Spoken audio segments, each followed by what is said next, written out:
जब किसी को देने के लिए कुछ न हो तो उसे प्रेम और सम्मान दें, यही बड़ा दान है। जय श्री कृष्णा। राधे राधे। कैसे हो आप? आशा है बहुत अच्छी होंगी। पुरुषोत्तम मास अधिक मास के व्रत कथा का 19वां अध्याय। श्री सूत जी बोले, श्री नारद जी को यह कथा सुनाते हुए श्री नारायण ने आगे जो कुछ कहा, अब आप उसे ध्यानपूर्वक सुनिए। जब ब्राह्मण सुदेव ने अपने संशय को मिटाने की भगवान से प्रार्थना की, तब भक्त वत्सल भगवान श्री कृष्ण बोले, हे द्विजराज, तुमने जैसा तप किया वैसा और कोई नहीं कर सकता, किंतु तुम यह नहीं जानते कि मैं सबसे अधिक प्रसन्न किन किन बातों से होता हूँ। यह मेरा परम प्रिय पुरुषोत्तम मास है।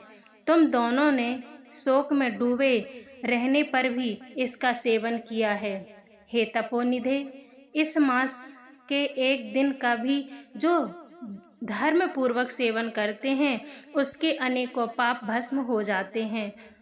तुम तो महीने भर निराहार रहे हो, निरंतर वर्षा के जल में भीगते रहने के कारण तीनों कालों में स्नान किया है और वहाँ भी आकाश के पवित्र जल से महीने भर उपवास किया है।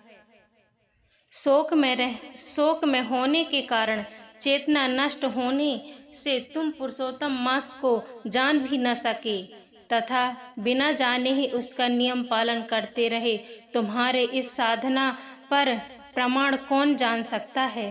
पुरुषोत्तम मास की महिमा और पुण्य प्रताप का विवेचन करते हुए भगवान श्री कृष्ण ने स्वयं अपने श्रीमुख से आगे कहा, हे तपोधन, पुरुषोत्तम मास सब लोकों में आता है, किंतु धरती पर ही इसका पूजन फलदायी होता है। हे वत्स, धन्य हो जो तुमने इस मास में कठोर तप किया। मनुष्य जन्म पाकर भी जो पुरुषोत्तम मास का सेवन नहीं करते हैं वह आजीवन दरिद्री रहते हैं। इसीलिए मेरे प्रिय, इस मास का प्रयत्न पूर्वक सेवन अवश्य करना चाहिए। ब्राह्मण सुदेव पुरुषोत्तम मास की सेवा से मृत पुत्र सुखदेव को जीवित देखकर स्त्री सहित बड़ा प्रसन्न हुआ। वह कहने लगा, बिना जाने मुझसे इसका सेवन हुआ है, फिर भी मेरा धर्म सफल हुआ है।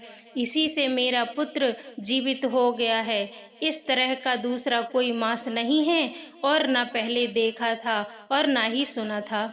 इस प्रकार आश्चर्य करके आगे भी वे पति पत्नी दोनों ही पुरुषोत्तम मास में स्नान, व्रत, पूजन आदि करने लगे।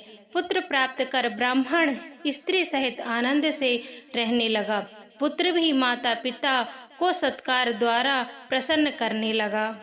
सब दुखों के नाशक पुरुषोत्तम मास के नियम अनुसार अपनी स्त्री के साथ जप, हवन आदि करते हुए वह ब्राह्मण स्त्री सहित अनेकों सुखों को भोग कर 1000 वर्ष बाद परमलोक को गया।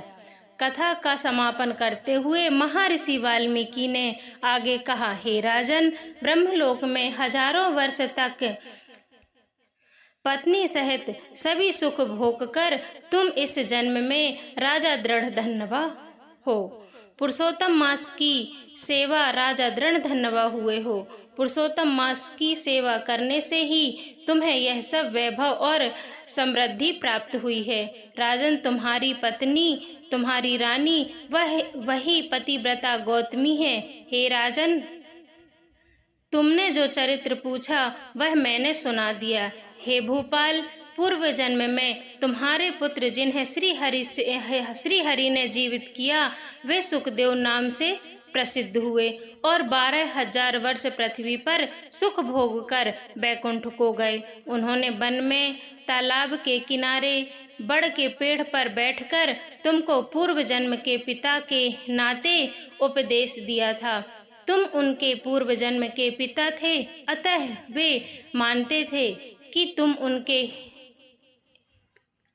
हित चिंतक प्रत्यक्ष देवता हो, ऐसा विचार करके ही तोते के रूप में उन्होंने तुम्हें उपदेश दिया था। हे महाराज, अब मैं पापनाशिनी सरयू पर जाऊंगा। श्री नारायण बोले। इस तरह परम यशस्वी महाराज दृढ़धन्वा के पूर्व जन्म का हाल कहकर जब महर्षि वाल्मीकि चलने लगे, तब राजा ने उनके आगे की कथा सुनाने का निवेदन किया। 19वां अध्याय समाप्त। राधे राधे।